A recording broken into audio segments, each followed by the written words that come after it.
Selamat mendengarkan podcast ini. Ini pertanyaan pertama, saudara, ya. Pak Eras, bagaimana sikap orang kaya raya agar tetap dikenal Bapak? Apakah apa yang harus dilakukan? Salam. Sebenarnya siapapun bisa selamat asal mau diselamatkan.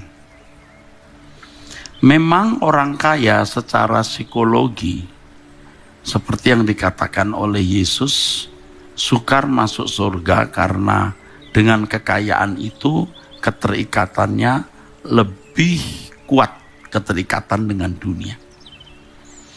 Tetapi kembali kepada pribadi atau individu. Kalau bertekad dengan kuat, bersungguh-sungguh, pasti bisa.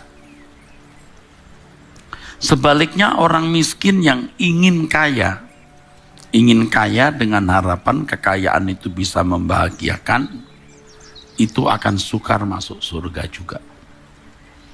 Jadi sukarnya orang kaya masuk surga bukan karena kekayaan, tapi karena cinta kekayaan itu. Kaya tidak salah, tapi cinta kekayaan, keterikatan dengan kekayaan itu yang salah. Orang kaya yang sungguh-sungguh mau mengikut Yesus dengan benar dan bertobat, itu akan sangat efektif dipakai oleh Tuhan, karena kekayaan itu memiliki kekuatan sosial ekonomi dan dampak yang besar. Jadi dengan kekayaan itu ia bisa melayani Tuhan dan menjadi sangat efektif. Puji Tuhan. Oke, terima kasih Pak Andoko Supranoto. Puji Tuhan. Pertanyaan yang kedua, Salam Pak, saya seorang pelayan di gereja. Suami saya juga demikian. Sudah 3 bulan saya aktif mendengarkan khotbah-khotbah Bapak yang live maupun yang lama.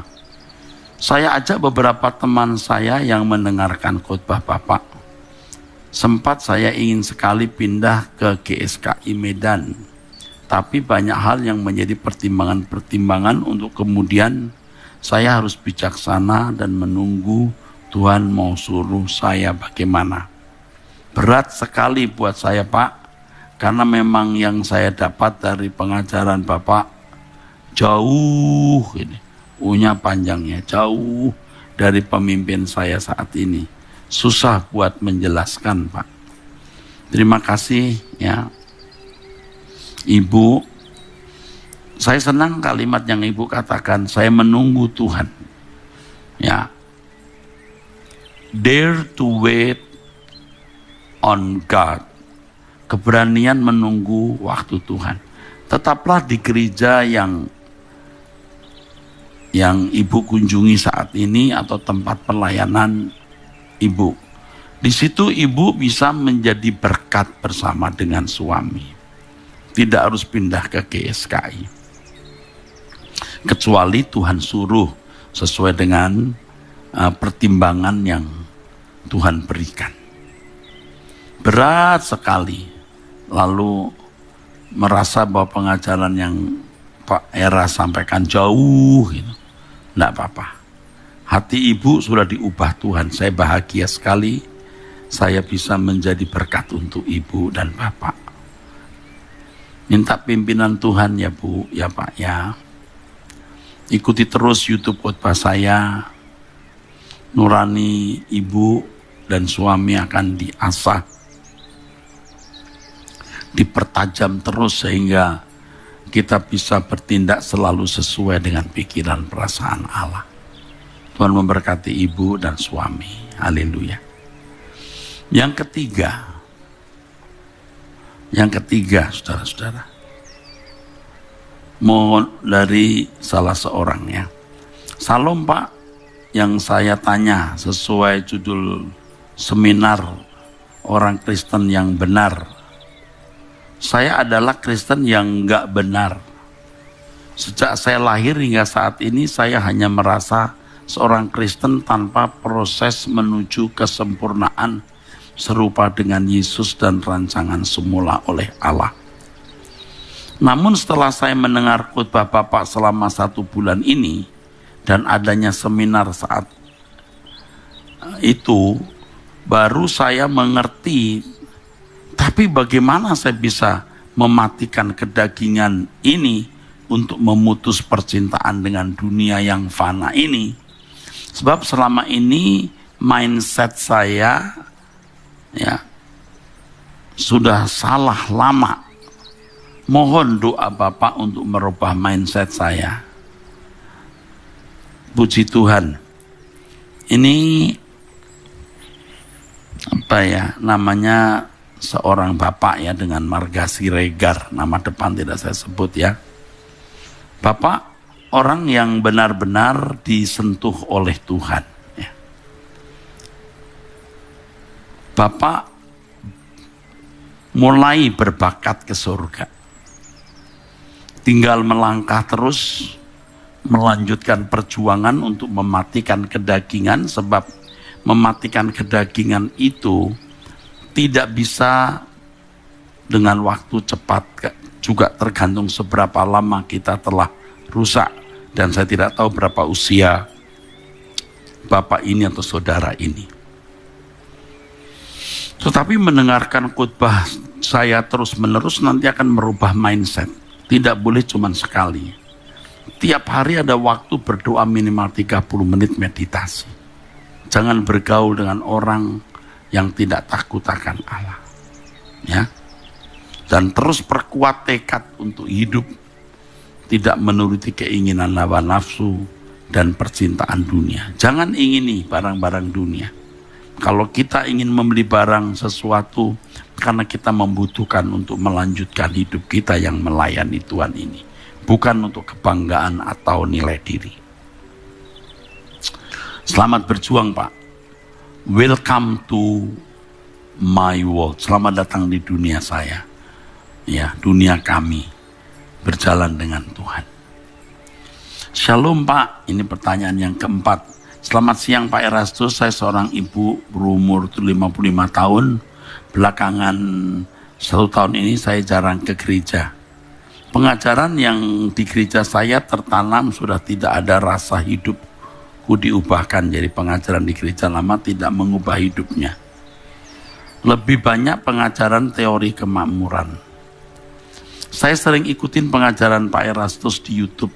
Tolong saran dari Pak Erastus soal kehidupan rohani saya. Apakah saya harus cari gereja lagi? Alias pindah gereja? Terima kasih Pak.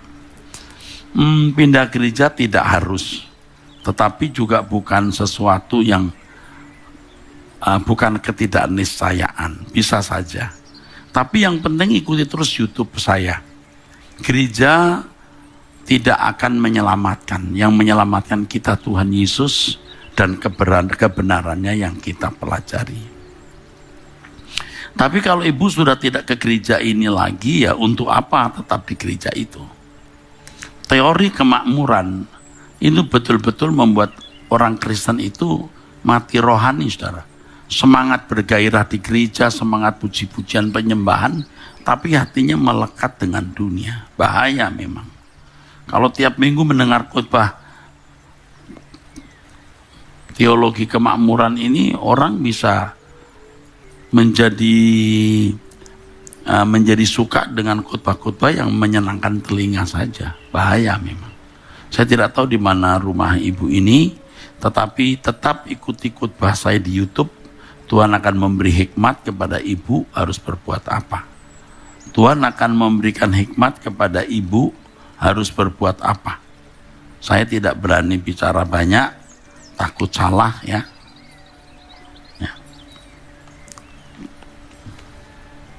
Ya, biar Tuhan yang memimpin ibu. Yang kelima, Shalom Pak, saya bersyukur buat khotbah Bapak yang mengubah hidup saya. Pertama saya dengar khotbah Bapak saat saya di kuliah S2 di STT Baptis Semarang.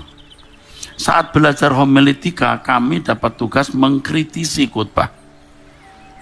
Dosen memberi video khotbah Bapak berjudul Membongkar Spirit Iblis di Mimbar. Dari situ saya selalu tertarik dengan khotbah Bapak. Saya rindu untuk lanjut kuliah di STT Ekumene dan saya sudah bertanya ke STT Ekumene. Oke, terus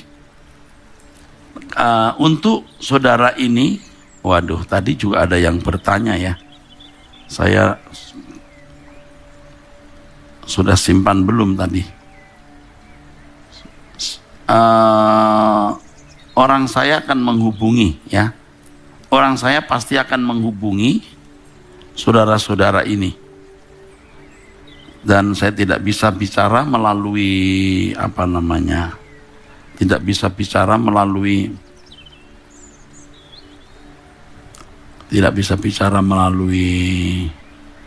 langsung forum ini karena ada hal yang bersifat pribadi. Baik, saya akan merespon ini saudara yang berkerinduan untuk meneruskan studinya. Oke. Salam Pak Eras, pertanyaan saya.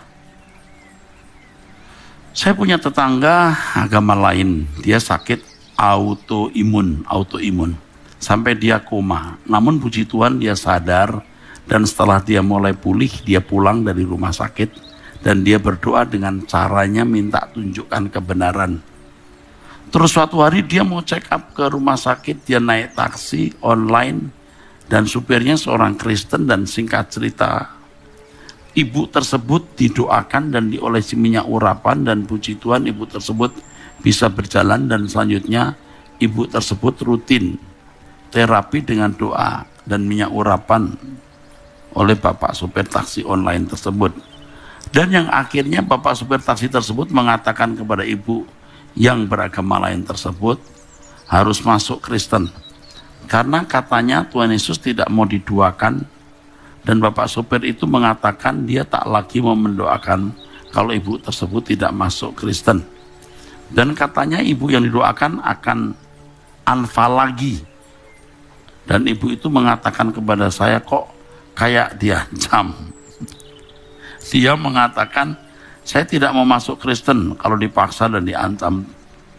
Terus dia tanya saya, apakah dia mendoakan Tuhan Yesus? Saya jawab, ibu berdoa tanya Tuhan Yesus, ibu ini harus bagaimana Pak? Loh kok disuruh tanya Tuhan Yesus, dia juga belum percaya ya. Dan saya sangat berterima kasih pada Pak Eras karena selalu membagikan firman yang murni, dan ini sangat mengubah saya. Walaupun saya jatuh bangun dalam menjaga kekudusan hidup, yaitu karakter saya, tapi saya mau berjuang seperti Pak Erastus yang juga berjuang. Saya memang bukan jemaat GSKI, tapi saya selalu mengikuti pengajaran Bapak. Kalau seandainya ada GSKI di Solo dan di Banjar, saya mau ikut Pak. Puji Tuhan. Ikut YouTube juga sebenarnya sudah cukup ya. Oke, saudara, kalau kita mendoakan orang non-Kristen dia sembuh atau mengalami mujizat, kita tidak perlu tidak perlu memaksa dan tidak boleh memaksa dia masuk Kristen. Saya pernah mendoakan orang non-Kristen juga di jamaah Tuhan, juga mengusir setan, dan mendoakan juga orang non-Kristen yang kena teluh atau tenung. Saya tidak memaksa dia untuk menjadi Kristen. Dia menjadi Kristen harus dari dorongan diri sendiri. Hidup kita harus menjadi kesaksian. Jangan mengancam, nanti anfal lagi loh. Ya enggak boleh begitulah saudara. Terus saudara juga tidak boleh berkata, coba kamu tanya sama Tuhan Yesus. Ya kalau Tuhan suruh boleh. Nah dia belum percaya Tuhan Yesus, bagaimana mau tanya Tuhan Yesus? Tapi enggak salah juga kalau memang Tuhan gerakkan saudara mengatakan itu ya. Tapi yang penting di sini, kita itu dipanggil untuk menjadi saksi saudara ya. Saksi itu cukup menjadi saksi.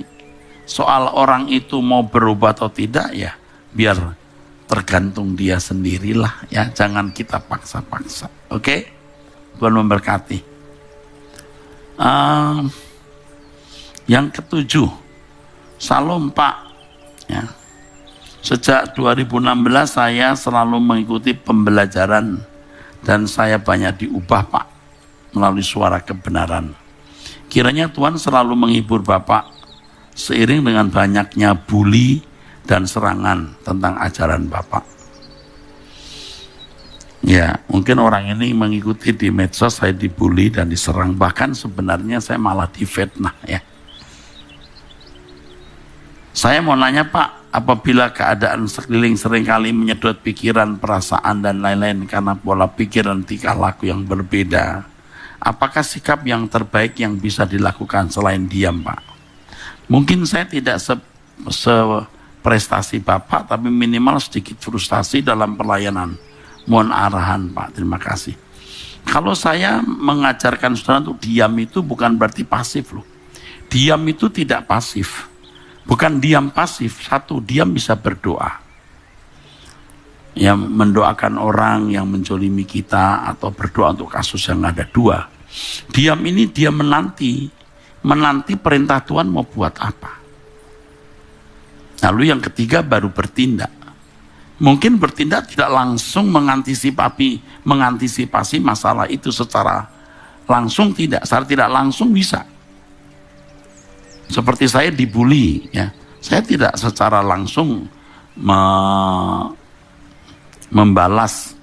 Saya diam dulu lalu mulai menjelaskan, ini loh, maksud saya ini putih ya, saya tidak bilang ini hitam, paling begitu. Tentu juga saya tidak perlu menyebut nama orang yang membuli saya. Saudara yang sering mengikuti khotbah-khotbah saya ya pasti tahu apakah orang seperti saya ini sesat sih gitu. Kita kan bisa memiliki nurani yang bisa membedakan orang itu sesat atau tidak. Ya dari cara berbicara, dari kesantunannya bicara ya. Dari prestasi hidupnya. Biasanya saya mengajarkan orang untuk melihat orang itu, lihat saja prestasi hidupnya, pendidikan, keluarga, teman-teman di sekitarnya, terus banyak aspek.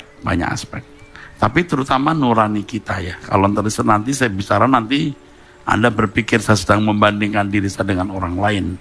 Saya tidak bermaksud begitu. Tapi nurani kita harus kita hidupkan supaya kita bisa membedakan yang benar atau tidak. Ya. Jadi diam itu bukan berarti pasif ya. Diam itu juga berarti aktif. Karena orang bisa diam itu nggak mudah. Dua, diam itu menanti Tuhan perintahkan apa. Tiga, bertindak dengan cara tertentu yang tidak langsung pada masalah itu. Nanti Tuhan akan memimpin saudara untuk itu. Ya, selamat berjuang. Roh Kudus pimpin saudara. Baik. Puji Tuhan, nomor 8 ini. Salam Pak Erastus, saya dari Jemaat GSKI Medan. Saya mau bertanya tentang apa yang Bapak jelaskan.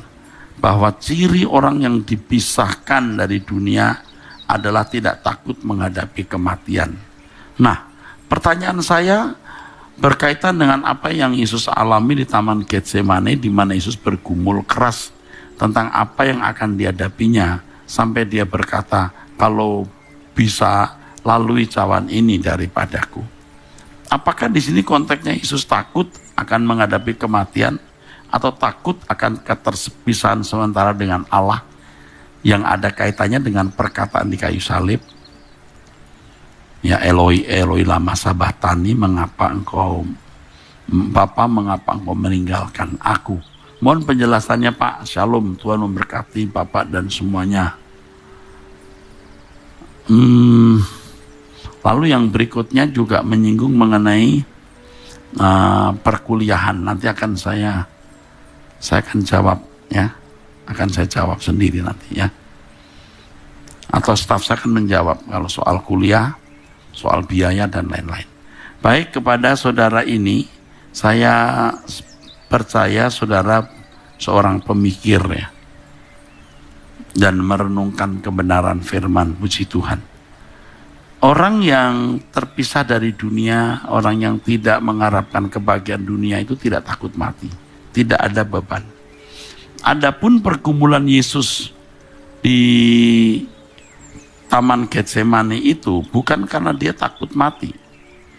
Sebagai manusia yang dalam segala hal disamakan dengan kita, dia mengalami kegentaran menghadapi penderitaan, baik secara psikologi maupun secara fisik. Secara psikologi, waduh, luar biasa, saudara.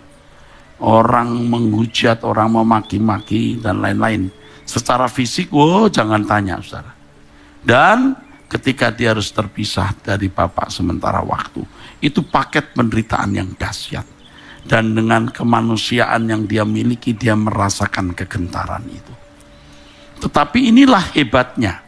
Di balik kegentaran itu atau di tengah kegentaran itu, dia bisa berkata, bukan kehendakku yang jadi Bapa, kehendakmu lah. Kalau Yesus tidak merasa gentar, tidak merasa takut menghadapi keadaan itu, enteng saja, semua sudah di skenario. Kita tidak kagum. Semua di skenario. Yesus dipaku juga tidak sakit. Nah itu nggak hebat, tetapi hebat kalau Yesus dengan kemanusiaannya harus menghadapi semuanya itu. Dan dia tetap menghadapi penderitaan itu karena lebih taat kepada Bapa di surga. Ya, puji Tuhan. Yang ke-9, Shalom Pak Erastus, ada teman saya berkata bahwa waktu Tuhan Yesus di bumi sebenarnya sangat kaya secara materi karena Yudas muridnya sebagai bendahara. Itu berarti dalam setiap pelayanannya ada persembahan uang. Zaman sekarang persembahan kasih. Jadi hidup Tuhan Yesus dan murid-muridnya tidak susah, tidak kekurangan. Aduh, seumur-umur saya tidak pernah terpikir hal itu. Pertanyaan saya, bagaimana memberikan pandangan yang benar sesuai dengan firman Tuhan atas pertanyaan tersebut. Pertanyaan yang mana ini? Oh, apa Yesus kaya? Oh, Yesus tidak kaya. Seperti guru-guru zaman dulu atau rabi-rabi di zaman itu yang mendapatkan makan nafkah dari murid-murid dan orang-orang di sekitarnya. Yesus sendiri pernah suruh Petrus memancing ikan untuk mendapatkan uang dirham untuk membayar pajak bait Allah, karena setiap orang Yahudi harus memberi pajak ke bait Allah. Tidak ada kolektor seperti kita. Yesus juga pas-pasan, saudara. Untuk naik keledai, keledai orang dipinjam kok nggak bisa beli, saudara. Jadi waktu di dunia Yesus itu miskin, anak tukang kayu. Jadi salah kalau ada orang berkata dia kaya karena menerima persembahan kasih. Tidak, nggak ada itu. Ya, memang pasti ada orang-orang yang berbagi kepadanya, tapi Yesus sendiri kekurangan, ya, atau pas-pasan. Oke, jelas ya saudara. Oke. 10. Secara de jure, ini Pak Erastus, secara de jure kita sudah mendapatkan jalan keselamatan. Apa kita mampu meraih yang de facto dengan usaha kita sendiri, dengan menjalani hidup suci? Dari Pak Untung Susalit Cinere. Pak, secara de jure Yesus mati di kayu salib, menebus dosa kita. Secara hukum kita milik Allah, ya, kita dibebaskan dari dosa. Secara de facto kita memiliki kodrat dosa. Apakah kita bisa atasi dengan usaha diri kita sendiri? Nah, saudara harus mengerti usaha diri sendiri itu tidak terlepas dari kasih karunia juga. Apa? Ada Roh Kudus yang menuntun dan Injil yang memperbaharui kita. Tidak pernah diri sendiri, karena Allah bekerja dalam segala hal mendatangkan kebaikan melalui peristiwa-peristiwa yang didesain Allah untuk mendewasakan kita. Jadi tidak pernah diri sendiri, saudara. Karena Roh Kudus pasti pimpin kita. Injillah yang menuntun kita. Tetapi respon dari kita sebagai responder itu menentukan apakah keselamatan yang disediakan Yesus kita miliki dan kita alami. Puji Tuhan. Ya. Jadi secara de jure dikerjakan Yesus sendiri, secara de facto kerjasama antara kita dengan Allah, dengan Roh Kudus. Kita harus memberikan respon dan Allah menggarap kita. Puji Tuhan. 11. Salam Pak, saya seorang ibu rumah tangga tinggal di Batam. Saya pernah mimpi Tuhan Yesus bertatap muka. Tuhan berkata-kata kepada saya, tapi saya nggak mengerti. Saya selalu dikasih mimpi-mimpi oleh Tuhan, tetapi saya tidak mengerti dan tidak tahu harus bagaimana. Di balik semua ini, apakah maksud Tuhan? Karena saya ikut Tuhan Yesus baru 6 tahunan. Maaf Pak kalau saya tidak pandai cara untuk bertanya soal ini. Oke, Bu, Yesus itu kalau berbicara kepada kita bukan seperti memberi teka-teki silang. Tuhan kalau bicara pasti menunjukkan. Maksudnya apa? Tidak mungkinlah orang tua bicara kepada anak atau seorang teman bicara temannya begini.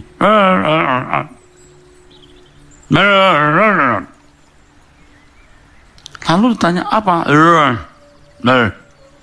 Tuhan nggak mungkin begitu. Mimpi pun pasti ada maknanya yang harus kita tahu. Kalau kita tidak tahu, belum tahu, kita harus pertanyakan kepada Tuhan. Nah kalau tidak tahu ya sudah sekarang diam saja. Nah sekarang ibu dengerin terus khotbah saya. Sampai sudah memiliki kepekaan. Ibu memiliki kepekaan untuk mengerti. Kecerdasan untuk memahami kehendak Allah. Termasuk mimpi-mimpi yang ibu peroleh itu, ya.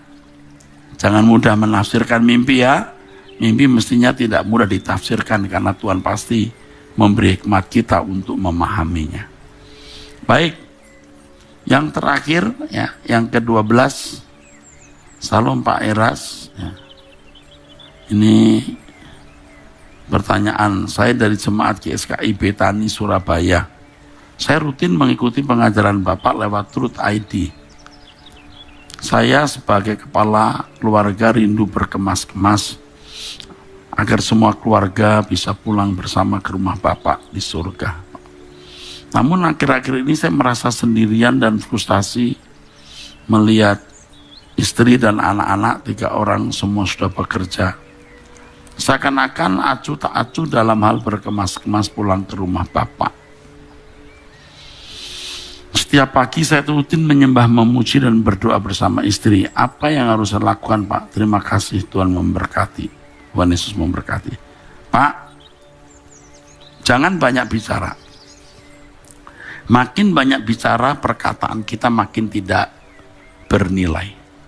Tetapi tunjukkan kelakuan yang berubah. Kelakuan yang berubah itu akan menjadi khotbah yang lebih keras dari perkataan atau pernyataan bibir kita. Ikuti terus YouTube ini. Beri jam doa setiap hari. Bergaul dengan orang yang takut akan Allah. Jangan bergaul atau bersahabat erat dengan orang yang tidak takut akan Allah. Perhatikan peristiwa setiap hari. Melalui peristiwa-peristiwa itu, Tuhan akan memulihkan hidup Bapak, memperbarui karakter Bapak. Jadi saya hanya bisa mengatakan